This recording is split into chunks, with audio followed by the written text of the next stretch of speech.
Um forte abraço, amigos, eu sou o Rodrigo Campos e mais uma vez, com muita alegria, trazendo mais uma entrevista aqui no nosso novo canal no YouTube, Revista Papo Cabeça.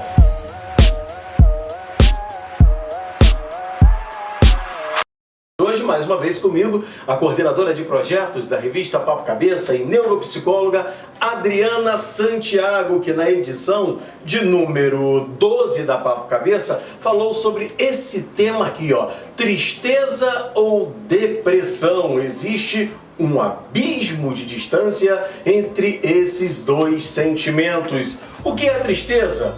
O que é depressão? Tudo bem, Adriana Santiago? Que legal, mais uma vez a gente está aqui no nosso canal no YouTube, Revista Papo Cabeça. Prazer enorme, Rodrigo Campos, estar de novo falando sobre comportamento humano, emoção, dores da alma, né? Eu acho que a gente está aqui para esclarecer. Eu costumo dizer que eu sou uma faxineira de conceitos, eu sou uma operária da ciência. Então, eu pesquiso para explicar a quem interessa. Qual é a diferença? Porque hoje parece que virou moda falar, eu estou deprimido. Será que é depressão mesmo? Ou é apenas uma tristeza? O que é, Adriana? Existe uma diferença imensa, né, como você está dizendo, entre depressão e tristeza. A Organização Mundial de Saúde diz que até 2030 a depressão será a doença mais incapacitante, mais inclusive que AIDS, câncer e doenças cardiovasculares. A questão, Rodrigo Campos, é a seguinte: as pessoas não conseguem definir quando elas estão tristes ou quando de fato estão deprimidas.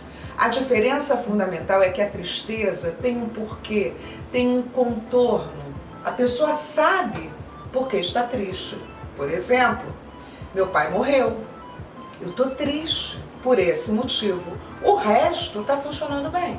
A família está boa, meu emprego está legal, meu trabalho tem sentido. Então, o fato dele morrer, ele é doloroso, triste, contundente, avassalador. No entanto, eu sei qual é o problema.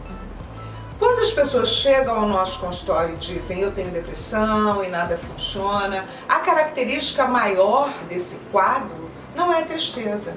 Você pergunta assim, o que você está sentindo? E a pessoa diz nada. O que você quer? Nada. O sintoma maior da depressão, pelo que eu percebo em 27 anos de prática clínica, é a avolia, ou seja, a falta de vontade, e não é a tristeza. Até porque a tristeza é uma emoção necessária e natural, é uma emoção básica que todos nós seres humanos temos. Então a tristeza é necessária, inclusive, para a gente parar e refletir o que está errado. Alguém brigou comigo? O que está errado? Esse lixo é meu ou é dele? E se eu estou errada, em que eu posso melhorar nas minhas relações com o outro? Então a tristeza ela é um sinalizador. Algo não vai bem. Eu preciso parar, refletir para continuar. Na depressão não. A depressão é uma infecção, uma espécie de infecção generalizada da alma, sabe? E a pessoa não sabe por quê. Por que será que eu estou deprimida? Então, no processo terapêutico, o que a gente faz? A gente dá contorno à dor. Começa a contornar o que não está bem. E o que pode funcionar? E essa pegada é uma pegada muito da psicologia positiva. O que pode estar funcionando? Porque, com certeza, o sujeito tem algo de positivo para a gente começar a trabalhar. Eu separei alguns pontos, destaquei alguns pontos do artigo publicado pela Adriana Santiago na revista Papo Cabeça sobre esse tema, tristeza ou depressão, e me chamou a atenção esse aqui, Adriana. Você colocou, as mulheres têm 2 vezes mais chances de diagnóstico, ou seja, para cada homem existem 2 mulheres deprimidas. Por quê?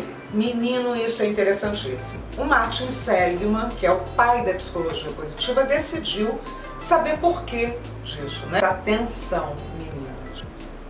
Segundo pesquisas, né, ele realizou, e esse dado está no livro, né, um dos melhores de psicologia positiva, o Aprenda a Ser Otimista. Aí ele descobriu o seguinte: as mulheres ruminam mais. Elas ruminam, elas ficam naquele pensamento, olha, ruminante, não param de pensar sobre o assunto, conversam o tempo inteiro sobre a celeuma. Os homens, diferente das mulheres, eles criam alternativas por natureza, eles têm uma visão mais linear, eles passam, vão jogar bola, vão tomar um chopp, conversar sobre outras coisas com os amigos, se distraem mais do assunto. E as mulheres não, as mulheres ficam ali, olha, sabe, ruminando. O que o animal ruminante faz? Vem até aqui, né? O assunto vem até aqui, depois volta. Vem aqui, até aqui, depois volta. Técnica. Posso falar ou você ia perguntar? Então, o que é interessante como técnica? Se você tem um problema, saiba que, importantíssimo, é comum ter problema. Segundo, deixa o problema só numa parte da tua vida, na parte que lhe cabe, né? Na parte do problema que cabe ao assunto do problema. Se é um problema no trabalho, deixa esse... É exatamente isso que eu ia te perguntar. Desculpa interrompê-la, mas me ocorreu agora. Por exemplo, aquele cara que está com um problemaço no trabalho, não suporta mais o chefe, todo dia toma uma bronca sem merecer, mas em casa ele tem uma mulher maravilhosa, super dedicada a ele, a ela, os filhos maravilhosos, mas ele sai do trabalho com aquela carga negativa e não consegue deixar esse lixo dentro do trabalho, ele leva para casa. É uma preocupação de vocês, psicólogos, fazer com que ele consiga filtrar essa situação? Com certeza, filtrar essa situação e não deixar que essa emoção negativa contamine as outras áreas da vida dele. Não permitir, porque as pessoas, elas se sentem rendidas por um pensamento automático. Qual é a proposta terapêutica? É que você não entre nesse pensamento automático. Tem uma coisa muito interessante que é a seguinte: não é possível parar de pensar. Parar de pensar é impossível, mas você pode escolher o que você vai pensar. Olha que interessante. A mente não para de pensar, o pensamento é cíclico.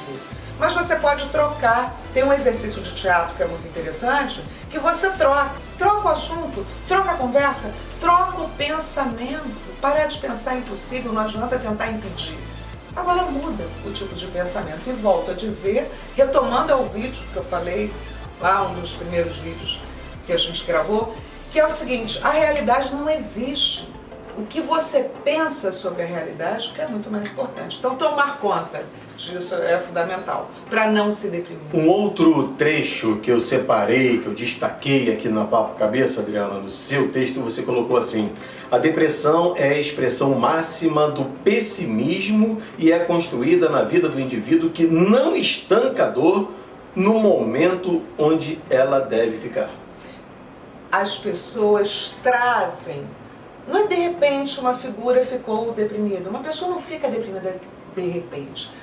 O índice de depressão endógena, aquela que não tem causa externa, é mínimo, é mínimo. E as pessoas vão tomando remédio para que as sinapses funcionem melhor e tal. Só que não é por aí, porque o remédio antidepressivo não cura a depressão. Ele ameniza a dor, é como um analgésico para quem sente dor de dente. É preciso minimizar a dor para que ele proceda pesquisando a causa. Então as pessoas vêm arrastando correntes desde a infância, por questões mal resolvidas, por privação emocional, por abandonos, enfim. E chega um ponto que o aparelho psíquico não suporta tanta dor. E aí vem os sintomas da depressão. Bem, Adriana, então, depois do que eu li aqui, depois dessa nossa conversa, me corrija se eu estiver errado, mas me parece que a tristeza o tempo se encarrega de curar. A depressão, ela tem cura sim, mas é um tratamento totalmente diferente. A tristeza nem deve ser curada, porque na verdade a tristeza é um sinalizador. O tempo e a gente, porque na verdade a gente tem que dar, tempo para tristeza. Vou fazer o luto por 30 dias, 60, a gente tem que dar tempo para tristeza. A gente tem que delimitar a tristeza, inclusive no tempo, ok? E a gente é muito potente, só não sabe disso. A depressão tem tratamento e tem cura. Acontece que as pessoas, muitas vezes, tratam da depressão com muito carinho e ela cresce, porque não sabem que tem uma saída. E a saída é uma saída terapêutica. A gente precisa saber e entender as causas disso, né? Dessa esquisitice que nos faz perder a vontade e o prazer no mundo e começar a tratar. E a psicologia positiva propõe que a gente tire o melhor desse sujeito, que é a potência pura, e comece a focar nesses pontos positivos para que essa infecção generalizada da alma não faça o sujeito, por exemplo, querer morrer ou parar de existir. Essa é a proposta terapêutica com base em psicologia positiva e terapia do esquema, né? Meus dois xodóis. Excelente, Adriana Santiago, mais uma vez muito obrigado. E como o nosso amigo internauta consegue ter acesso ao seu saber, ao seu conhecimento? A gente tem as páginas, né, no Instagram, no Facebook, telefone WhatsApp 21 98662 2565, pode entrar em contato com a gente, comigo, aqui com o Núcleo de Aplicação e Pesquisa da Psicologia Positiva. A gente agenda atendimento, a gente tem cursos e vocês vão sabendo por aí nas redes sociais quais são os novos projetos. E o detalhe é que no mundo inteiro você pode interagir com a Adriana, que também atende via Skype. Com certeza, via Skype, super viável, funciona muito bem.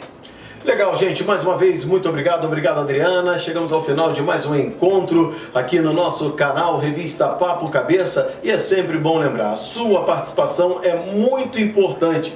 Clique lá no curtir e também se inscrever. Será uma honra ter você com a gente aqui sempre no YouTube, no canal Revista Papo Cabeça. Muito obrigado a todos, um forte abraço e até o nosso próximo encontro.